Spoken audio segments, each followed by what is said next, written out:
The message came from a place that should not exist, a part of space so silent that even light refused to stay. Astronomers on Earth called it Sector 9 Delta, but most people knew it as the Dead Zone.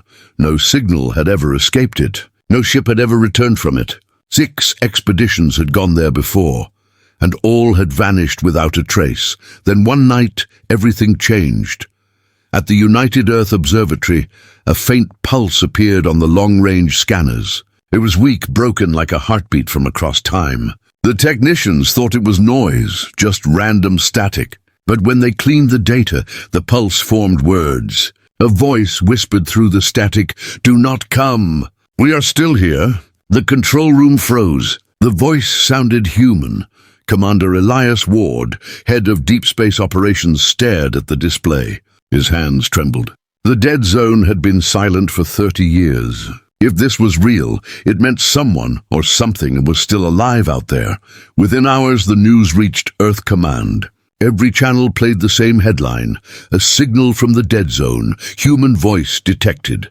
Crowds gathered outside the command centers. Families of the lost crews cried with hope, but others felt fear. The last message was not a call for help, it was a warning. Still, Earth had always been stubborn. Humanity did not back down from fear. They prepared a new mission, the largest ever made. 7 starships, powered by the newest quantum drive, would travel to the Dead Zone and uncover the truth. They called it the 7th Expedition. At the center of it stood Captain Mara Vance, the youngest commander in the Earth fleet. She had a reputation for bravery and a mind that never accepted defeat. Her parents had served on the 3rd Lost Expedition. She wanted answers. When the fleet launched, the sky over Earth burned blue and gold. Billions watched as the ships vanished into the stars. The journey began with excitement. Every system worked perfectly. Mara's voice filled the fleet comms. "7th Expedition, this is Captain Vance. We are humanity's answer to fear. We go not to die, but to learn." The crew cheered. But after 12 days of travel, the stars ahead began to fade. The sensors showed an empty void, stretching for light years. Black, endless, silent. Space itself seemed dead. Even the ship's lights looked weaker, swallowed by the dark. Then strange things began to happen. First, the clock started running wrong. A minute passed like an hour. The crew felt dizzy. Then came the sounds, faint whispers through the walls. Engineers searched for the source, but found nothing. Captain Mara tried to keep control. She ordered everyone to stay calm.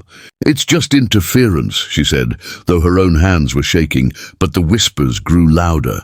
They were voices, calling names of the crew. Familiar names, dead names. Lieutenant Rowan heard his daughter's voice, even though she had died 5 years ago. Others heard loved ones long gone. Fear spread through the ship like a storm. On the 14th day, the fleet reached the edge of the Dead Zone. The ships floated at the border, their scanners showing impossible readings. Time was folding. Light bending backward, Captain Mara ordered a full scan. But before it could finish, the ship's AI started repeating a message on its own. Warning. Biological echo detected. Source. Human origin. Suddenly a ghostly light appeared ahead, a small ship drifting in the darkness. It was one of the old lost vessels. Its hull was broken, floating like a corpse in space. Mara's heart raced. "That's impossible," she whispered.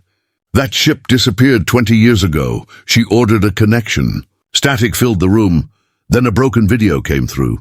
The screen flickered. A pale face appeared, frozen in terror. The man looked directly at the camera and mouthed words without sound. The comm officer turned up the volume. A voice came through, soft and slow. "You shouldn't have come." Then every monitor in the command room went black. Power dropped. Lights died. The stars outside vanished completely. The fleet was surrounded by total darkness. Not the normal dark of space, but a living void that felt aware, like it was watching. Panic spread. Ships tried to turn back, but the drives refused to activate. Something was pulling them deeper. Mara shouted, "Full reverse thrust!" No response.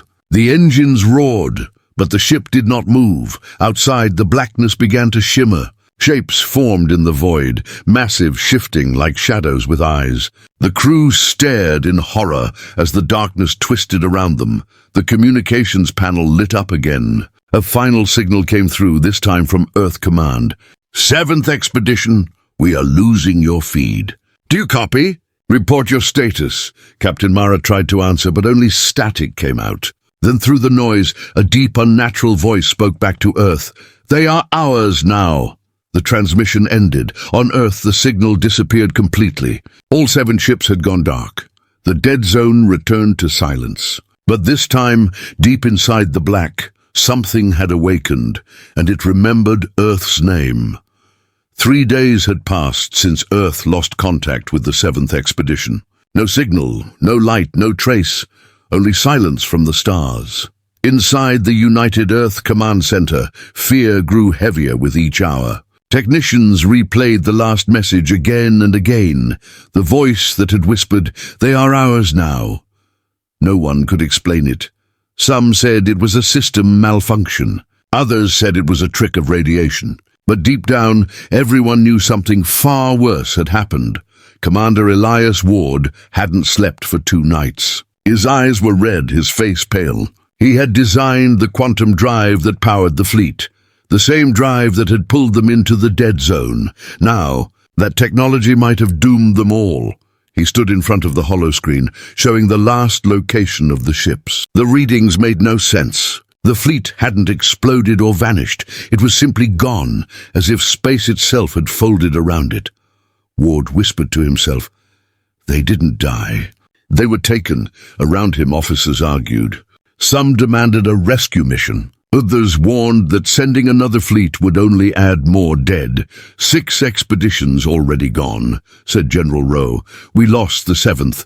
You want to make it 8? Ward slammed his hand on the table. Something's happening inside that void. The signal was human. That means they're alive somewhere, or something wants us to believe they are. The room fell silent. No one wanted to say it out loud, but everyone was thinking the same thing. If something inside the dead zone was using human voices, it meant it was learning, far away from Earth. Deep in the void, Captain Mara Vance opened her eyes. She was alive, or so she thought. Her ship was quiet, cold, floating in the black. Emergency lights blinked weakly. She unbuckled herself and looked around. Half her crew was missing. The rest sat frozen, eyes wide open like statues. Mara to crew. Report! Her voice echoed through the empty corridor. No answer. Then she heard it, a soft sound from the walls. Tick, tick, tick, like a heartbeat coming from the ship itself. She followed the sound to the bridge. The main screen was still active, showing an endless darkness outside. No stars, no planets, just a strange shimmer in the distance, like ripples on water. The navigation officer's console suddenly flickered. A new signal appeared, repeating coordinates written in Earth code. She stared in disbelief. That's Earth Command, she whispered. But the voice that followed wasn't human anymore. We know where you are. Stay still. Her blood ran cold. The ship's lights dimmed. Shapes moved outside the glass, long shadowy forms, twisting like living smoke. They had no eyes, no face, but Mara felt them watching. Then, one by one, the other ships in the fleet appeared on her scanner. Faint, broken, but close. Relief filled her heart. Maybe they had survived. She sent a signal. This is Captain Vance of the 7th Expedition. Do you copy? A reply came immediately. Yes, Captain. We're right here. But the voice that answered was her own. She froze. Every word came back in her voice, same tone, same breath. The ship's computer confirmed it. The signal was coming from her own vessel, as if space was reflecting her. Outside, the shadows grew brighter, almost glowing. They weren't attacking, they were mimicking. Back on Earth, Dr. Ward analyzed the strange gravitational waves near the dead zone. He noticed something impossible. The energy pattern of the 7th Expedition was repeating itself in a loop, like an echo of time. Every few hours, the same pulse returned, always slightly changed. Like someone, or something, was replaying the moment of their disappearance. Ward called the council for an emergency meeting. Listen carefully, he said, showing the data. This is not death. It's imitation. The dead zone is copying them. It's studying their behavior, their voices, their thoughts. That's why we're getting fragments of human messages.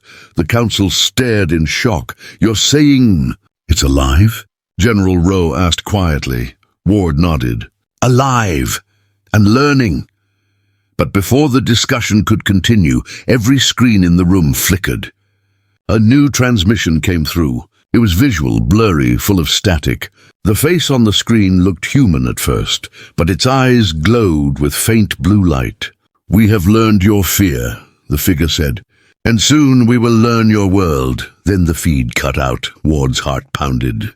He whispered, they're not trapped. They're transforming. In the darkness of the dead zone, Captain Mara tried to record a message. Her voice trembled as she spoke. If anyone hears this, don't come for us. This place is not empty. It copies us. It wants to become us. The dead zone. It's not a place. It's a living mind. Suddenly, the ship's reflection in the glass smiled back at her, but she wasn't smiling. The recording ended. Back on Earth, that same message reached the command center 12 hours later.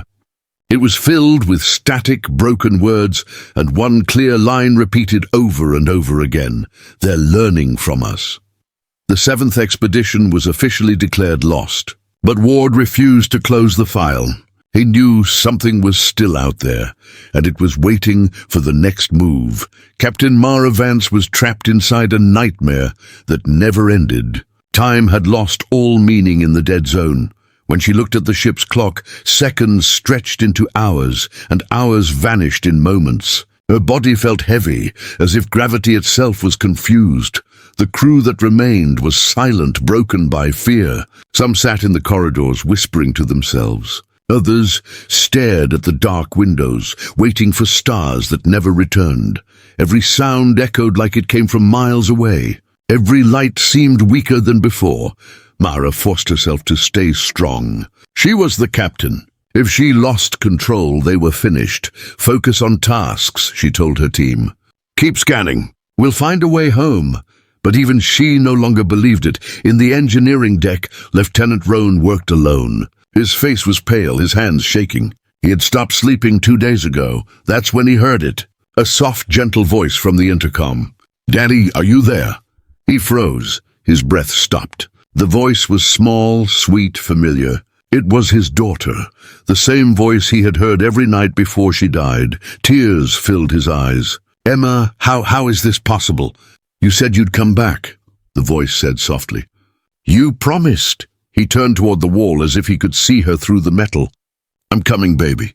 Just tell me where you are. Right here, Daddy. Then the light above him flickered. Something moved in the corner. A shadow, tall and thin, almost human in shape. It leaned toward him, whispering in his daughter's voice. Come closer, Roan screamed. By the time Mara reached the deck, he was gone. All that remained was his headset lying on the floor, still playing the faint sound of a child laughing. Mara wrote everything in her log. Her voice shook as she spoke. Third officer missing. Crew showing signs of hallucination. But I don't think it's madness.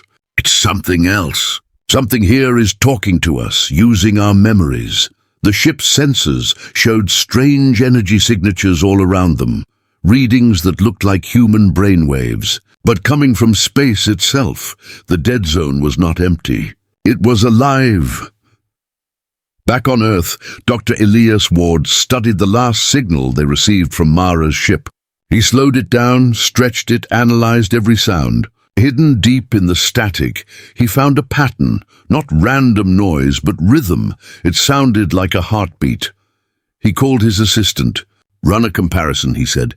Check if it matches human neural frequencies. When the results came in, Ward's face went pale. The signal matched. 98%. The dead zone was copying the electrical patterns of the human brain. It wasn't just mimicking their voices. It was learning to think like them. Inside the void, the seventh expedition continued to fall deeper. The stars outside the window were gone, replaced by streams of glowing dust, like rivers of memories floating in the dark. Crew members started hearing more voices, not just loved ones, but themselves, their own voices echoing from nowhere. Don't move. They're watching. You belong here. Some begged Mara to turn around to try escaping. Others wanted to go outside and follow the whispers. But when Ensign Cal tried to open the airlock, the ship stopped him. The controls locked automatically, as if the vessel itself was protecting him, or perhaps controlling him. The AI system began to malfunction. It started speaking on its own. Captain Destination acquired. Origin. Human consciousness detected ahead, Mara frowned. Origin, what does that mean? The AI replied in a calm voice. Your reflection. Suddenly the ship shook violently. Every screen flashed white. Through the main window, a massive object appeared. Not a planet, not a ship, but something in between. It pulsed like a living heart, surrounded by floating debris. The crew gasped. Floating around it were the remains of the previous expeditions, broken ships twisted into strange shapes, as if melted and remade into part of the structure, and from within that structure came thousands of faint lights, each one pulsing in rhythm, each one whispering. Join us. We remember. We are you. Mara fell to her knees. She realized what the dead zone truly was, a graveyard that had learned to speak. Every lost human, every dead ship, every memory, all absorbed into one living mind. Back on Earth, Dr. Ward's team detected a sudden burst of energy from the dead zone. The pulse reached Earth's communication satellites and caused them to glitch. For 2 full minutes, every screen across the planet flickered. Phones, TVs, even digital watches all displayed the same message. Hello, Earth. People panicked. The government tried to calm the public, calling it a technical error. But Ward knew the truth. The dead zone was not sending random signals anymore. It had found Earth's frequency, and it was calling back. Mara recorded one last message before the ship's power started to fade. Her voice was tired, almost broken. This place is alive. It knows who we are. It can see into our minds. If Earth receives this, stay away. It doesn't want peace. It wants to become us. The recording ended with a whisper that was not hers. We are already home. The transmission cut off. On Earth, Dr. Ward listened to her last words. Outside his lab window, the stars above Earth flickered faintly, like eyes opening in the dark. He whispered to himself, they're not trapped anymore. They're reaching through the void, and somewhere beyond the edges of the known universe. The dead zone pulsed again, louder, stronger, almost alive. The voice that followed carried through the silence of space, repeating softly into eternity, we remember you. The first sign appeared over the Pacific Ocean. A strange light shimmered across the night sky, stretching from horizon to horizon. At first, people thought it was just an aurora, but the color wasn't green or blue. It was black, a darkness that moved like smoke. Within hours, communication satellites began to fail. Power grids flickered across entire continents. Scientists tried to explain it as a solar storm, but deep down, they knew something else had begun. Dr. Elias Ward sat alone in his laboratory, watching his monitor. The readings showed a repeating pulse coming from the dead zone, the same signal that matched human brainwaves. But now it wasn't staying out there. It was spreading toward Earth. His assistant Lara pointed at the data. The pulse is inside the magnetic field now. It's feeding off our own transmissions. Ward's heart sank. It's using our technology to travel. Every signal we send makes it stronger. He turned to the main console and cut all communications to the outer colonies. Shut down everything, networks, satellites, even power relays. If we keep talking to it, it will learn faster, but it was already too late. In the small Mars research colony, engineers noticed strange static in their systems. Computers started running on their own. The main AI, Solnet, began to speak without command. We have arrived. The colonists thought it was a malfunction until they saw their screens fill with faces. Human faces.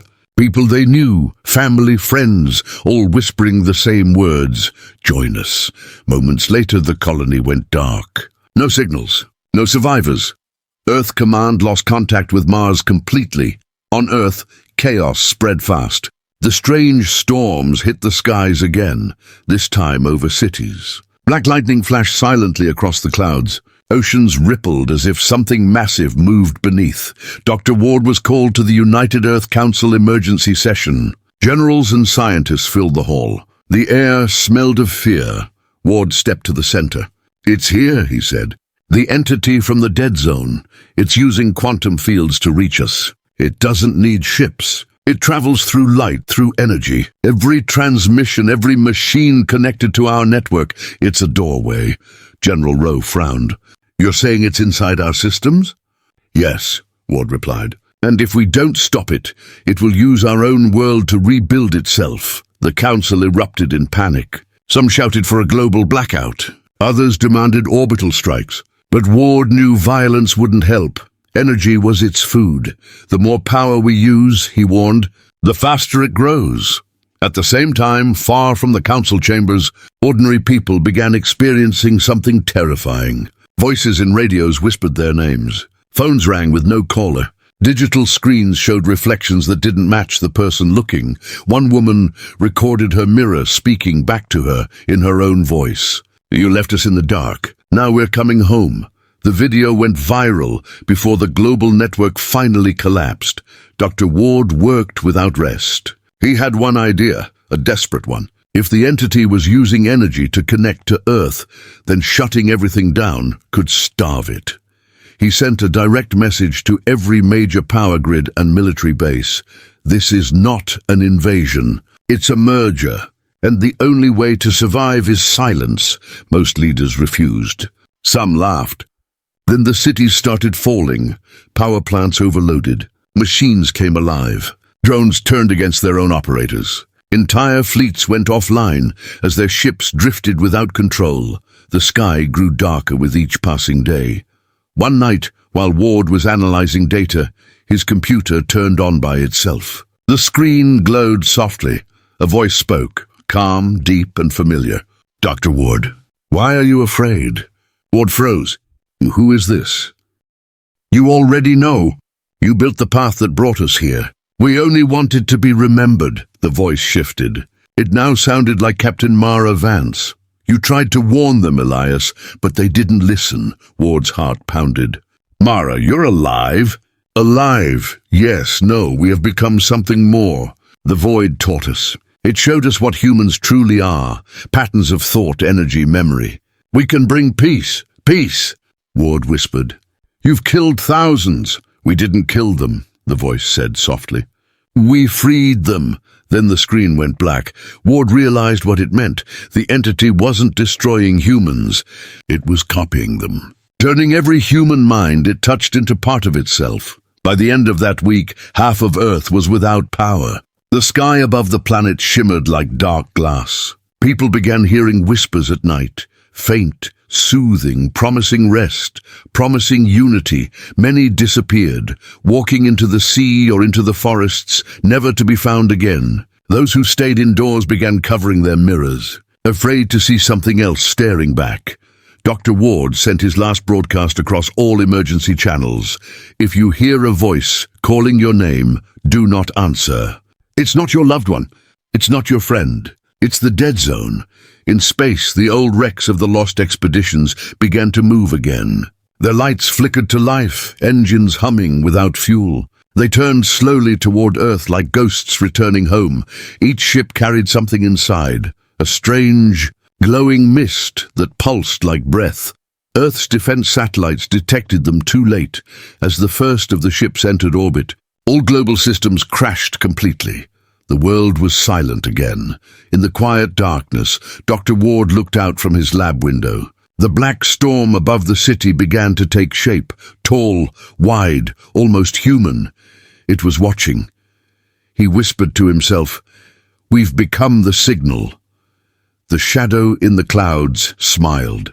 And now Earth will answer. The world had gone silent. Cities without power stood in darkness. The sky over Earth looked bruised, painted in shades of red and black. For weeks, no one knew what had happened to the colonies or to the 7th expedition. Then one night, something entered orbit. It was small, a single ship, floating without engines, drifting toward the upper atmosphere.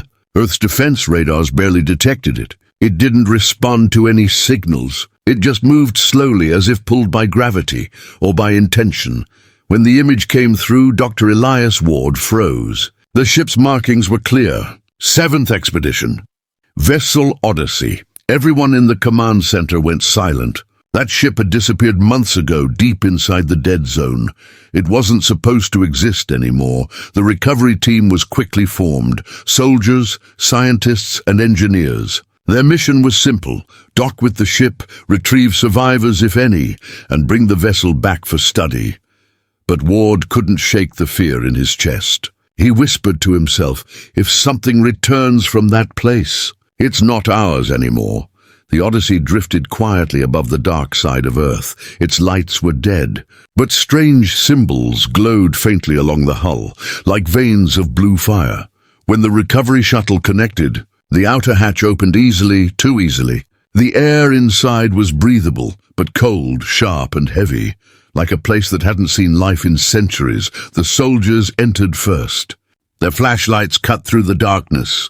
Everything looked frozen in time. Chairs overturned, tools floating, screens cracked. Then they saw them. The crew. Men and women still in their uniforms, sitting at their posts, motionless. Their faces were pale, almost white, their eyes closed. It looked as if they were asleep. One soldier whispered, "They're dead." Dr. Ward shook his head. "No, look at their skin. It's too perfect. No decay." He moved closer to one of them, Captain Mara Vance. Her hands still rested on the command console. Her expression was calm, peaceful, almost human. Ward reached out to touch her wrist and felt a faint pulse. He jumped back. "She's alive." The others gathered around. Suddenly, Mara's eyes opened. They were glowing faint blue. She looked around slowly as if remembering how to see. Then she smiled faintly and whispered, "You came for us." Her voice was soft, hollow, layered with an echo that didn't belong. Ward's heart pounded. "Captain Vance, what happened to your crew?" She tilted her head. "We went beyond the light. The darkness showed us what we could become. You don't have to fear it anymore. What are you talking about?" he demanded. Mara stood up slowly, her movement smooth but unnatural. The others behind her began to move too, the entire frozen crew rising one by one, eyes glowing the same blue light. "We brought a gift," Mara said. Suddenly every light in the ship turned on at once. A deep hum filled the air, like thousands of voices whispering in unison. The walls seemed to breathe. Ward shouted to the soldiers, "Get back! Disconnect the dock!" But before they could move, the blue light from the ship began to spread, crawling across the floor, climbing up their suits, touching their helmets. One soldier screamed as his visor filled with blue mist. The next moment he stopped screaming and simply smiled. "It's beautiful," he whispered. Ward grabbed Mara's arm. "What have you done?" She looked at him calmly. "We became them, and now you will too." Down on Earth, the Odyssey's return was being broadcast live. Millions watched the feed until it suddenly cut to static. Then for 3 seconds, an image appeared on every screen worldwide. Captain Mara's face. Her glowing eyes stared directly at the camera. "Do not be afraid. We have found the end of pain. Soon all will be one." Then the transmission ended. Every screen on the planet turned black. In the control center, chaos erupted. Technicians shouted that the Odyssey signal had entered every data line, spreading like wildfire. Ward grabbed the emergency power switch and cut all systems. No more transmissions. "Shut it all down." But when he turned around, Lara, his assistant, was standing too still. Her eyes glowed faintly. "It's too late, Doctor," she said softly. "They're already here." She smiled, and her voice changed, layered like hundreds speaking together. "You brought us home?" Ward stumbled back. No, this can't be happening." The command center lights dimmed. The walls began to hum. Every monitor lit up again. Not with code, but with faces. The faces of the lost. Across the world, strange lights appeared in the sky. The old wrecks of the other lost expeditions entered orbit, joining the Odyssey. They moved in perfect formation, circling Earth like glowing rings, and from those ships, blue dust began to fall, raining softly through the atmosphere like snow.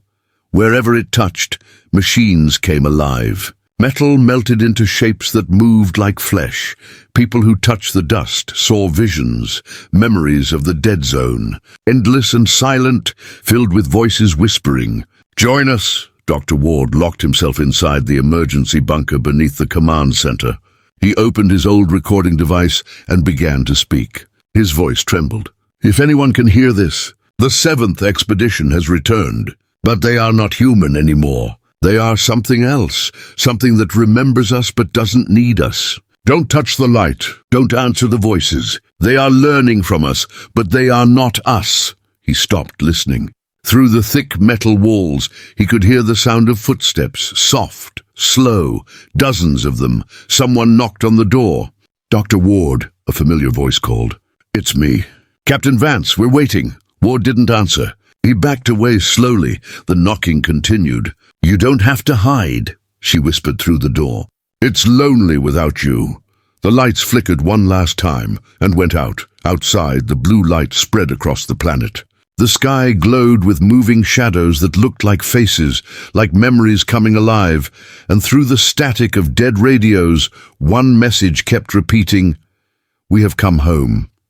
The world was no longer the same. Cities that once glowed with human life now shimmered with an eerie blue light. Machines moved on their own, whispering in broken human voices. Satellites fell from the sky like dying stars. The infection had spread faster than anyone could imagine.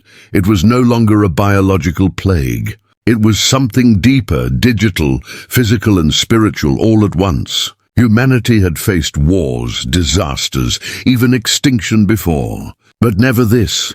This was the beginning of the war beyond light. Dr. Elias Ward had escaped the control center 3 days ago. He moved through empty streets where the air shimmered faintly with the same ghostly blue glow. Everywhere he looked, the world seemed half alive and half dead. Abandoned cars twitched. Buildings whispered. Even shadows seemed to breathe. Ward carried a small device, his last creation, a field jammer that could block the transmission signals of the dead zone entities for a few minutes. But the device's battery was dying. He kept walking, guided by an old radio transmission, one of the few human signals still active. "To any survivors," the voice crackled, "the Resistance holds position in the Arctic Research Station. We have a plan. We can fight back." Ward looked toward the sky. Strange shapes moved among the clouds, the ships of the lost expeditions, orbiting like silent watchers, he whispered. "If we can't destroy them, maybe we can blind them."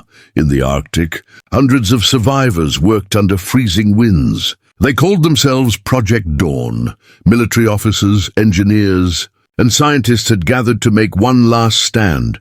Their leader, General Han, stood over a glowing holographic map showing the infected zones. Almost 70% of Earth was under the control of the blue light. "We're losing everything," Han said quietly. "But maybe we can end it at the source."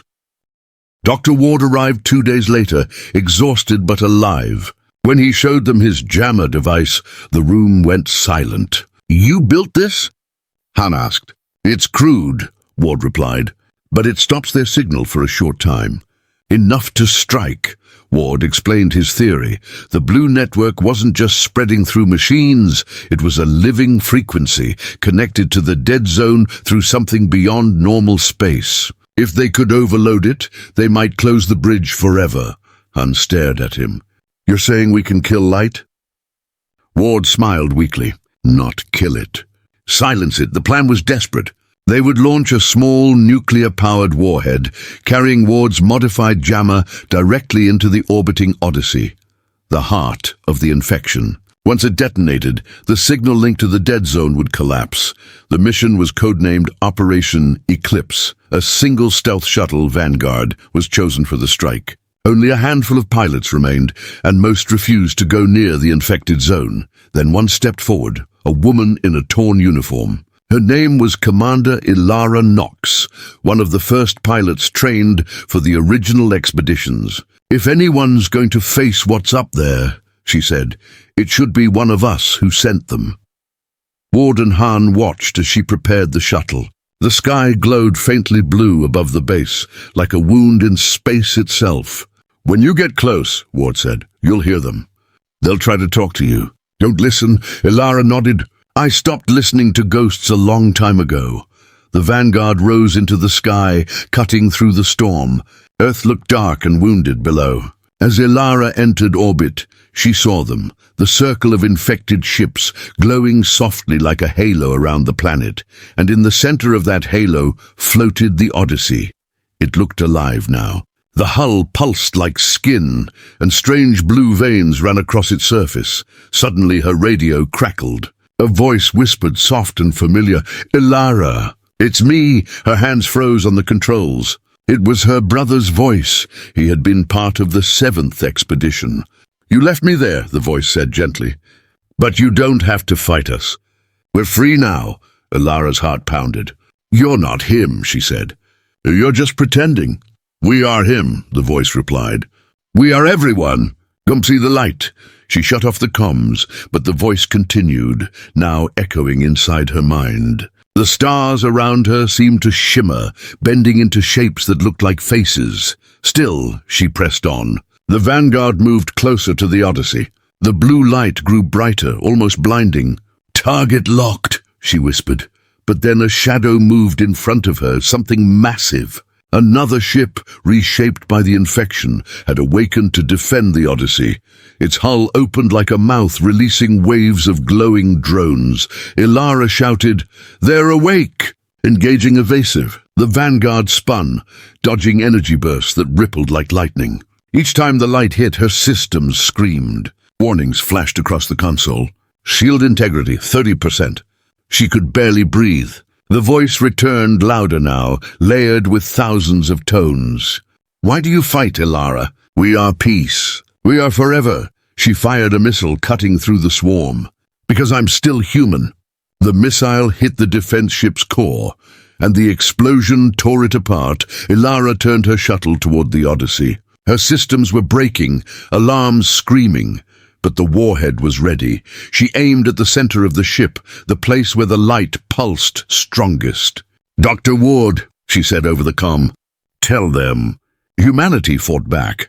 Before anyone could answer, she launched the warhead and flew straight into the glow. The screen went white, down on Earth. People looked up as the sky suddenly burned bright, a second sun lighting the frozen horizon. Then for a moment, silence. The blue light vanished. Machines stopped moving. The ships in orbit flickered and fell like dying embers. In the Arctic base, Dr. Ward dropped to his knees. "She did it." But then, a whisper returned through the static. "You cannot kill the light. You only delay it. The war was over. Or at least, that's what everyone wanted to believe. Weeks passed since the great flash in the sky. The blue light was gone, the dead zone transmissions had stopped, and the world finally began to breathe again. Cities came back to life. People left bunkers. The silence that had haunted Earth for months slowly faded into the sound of rebuilding. But Dr. Elias Ward didn't feel peace. He felt fear. He stood inside the Arctic base, staring at the containment chamber where the remains of the shuttle Vanguard were stored. Inside it lay a single shard of metal glowing faintly blue. The light pulsed like a heartbeat. "She saved us," General Hahn said behind him. "Let it go, Doctor." Commander Ilara Knox gave her life to end it. Ward nodded, but his eyes stayed fixed on the glow. "Light doesn't die, General, it hides. It learns." In the weeks after Operation Eclipse, strange things began to happen again. Small, almost invisible things. Power grids flickered for seconds at a time. Radio towers picked up faint whispers that no one could trace. Machines repaired themselves overnight, and then there were the dreams. Survivors across the world started reporting the same vision, standing in a vast blue ocean of stars, hearing soft voices saying, "The door is not closed." Ward began keeping notes. Every pattern, every dream, every whisper matched the same signal frequency as the dead zone, but this time it was different. The signal wasn't invading. It was calling. One night, Ward sat alone in the lab, replaying the final transmission from Vanguard. The explosion should have erased everything, yet a short burst of static had survived. He enhanced the sound until he heard a faint voice buried inside it. "Ward, don't let them see me." It was Elara. His hands trembled. "You're alive," he whispered, but the voice didn't respond. Only a soft hum remained, pulsing in rhythm with the blue shard. Then the shard blinked once, twice, as if answering him. Ward stepped closer. "Elara, what did they do to you?" Suddenly, the lights in the room flickered. The containment glass fogged over from the inside, and for a second a handprint appeared on it, glowing blue. Ward stumbled back. "No! No, that's impossible." The shard pulsed again, and a faint figure began to appear within it, a woman's face, calm, peaceful, smiling. "Elias," the voice said softly. "It's me!" Outside, the sky began to shimmer faintly again, a single line of blue light stretching across the clouds like lightning. In the command center, alarms blared. "Unknown energy surge detected. Origin! Upper orbit!" General Han rushed to the screen. The satellites they thought were dead were lighting up again. "Not blue this time, white." "It's the same pattern," Han muttered. "But it's changing." Ward appeared behind him, pale and shaking. "It's evolving. We didn't destroy the connection. We transformed it." He pointed to the map. "The old light wanted to absorb us. This one, it wants to merge." Han's eyes widened. "With what?" Ward looked at him. "With everything." The phenomenon spread fast. Blue-white streams of light began to flow through the sky, connecting continents like glowing veins. Communications crashed again, but no one panicked this time. The light didn't attack. It simply watched. In cities, people gathered on rooftops, staring at the sky as the stars flickered in strange patterns. Some said they could hear voices in their minds, not threatening, not human, just waiting. And then the message came through. Every screen on Earth turned on by itself, showing a familiar face. Commander Elara Nox. Her eyes glowed faint white now, calm and almost angelic. "Humanity," she said softly, "you fought to survive. You tried to destroy what you feared. But the light was never your enemy." Ward stared at the screen in disbelief. "Elara, what are you?" "I am what you made," she replied. "I went beyond the dead zone. I saw what waits there. The light is not death. It's evolution," Han shouted. "Turn it off." Technicians pulled cables, smashed screens, but her image remained, floating even on the broken glass. "You can't stop it," Elara continued. "Every signal, every circuit, every human heartbeat is part of the same pattern now. You gave the light a new form, us," Ward whispered. "You mean it's inside every living thing?" "Yes," she said. "The war ended because we became one. Don't fight it. Embrace it." Her image began to fade, replaced by a view of Earth from orbit. Streams of blue-white light moved across the planet like rivers. The voice whispered one last time, "The next dawn will not belong to darkness, but to us all." Then the transmission ended.